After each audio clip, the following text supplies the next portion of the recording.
ठाकरे गटाचे खासदार संजय राऊत यांनी जेडीयू टीडीपीचे खासदार नाराज आहेत असं म्हटलंय।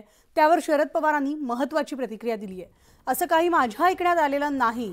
सध्या कुठल्याही खासदाराला निवडणूक नकोय, त्यामुळे अशी काही गडबड झाली तर निवडणुकीला सामोरं जावं लागतं। नको रे बाबा निवडणूक अशी भावना नेत्यांची, असं शरद पवार म्हणाले।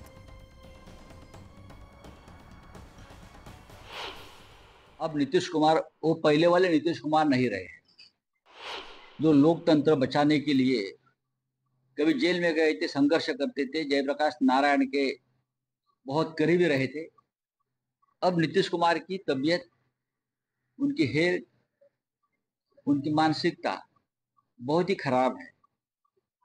अगर वो उनकी तबीयत ठीक रहती तो मोदी जी के साथ नहीं जाते, और उनके लोगों ने उनको घेर लिया है, उनको गुमराह किया है, और मोदी और शाह जी उनका गैर इस्तेमाल कर रहे हैं। जेडीयू आणि टीडीपीचे खासदार आहेत, ते कुठेतरी त्यांच्या खासदारीमध्ये नाराजी असल्याचं कळतंय। असे काय आहे का की मोदी सरकारवर आतापासून खासदार नाराज आहे? नाही, माझं काय ऐकण्यात नाही। मी कधी ऐकलं नाही ना कोणी आमच्याशी बोललं।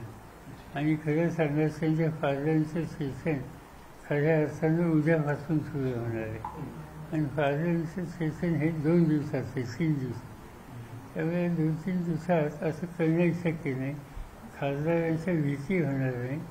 पण सेकंड सेशन जे आहे ते ज्या दिवसाचं आहे त्यावेळी लोकांचा अंदाज येईल। आज तसं तिचं मेडिसन स्पष्ट सांगायचं म्हणजे कुठल्याही खासदाराला निवडणूक नको।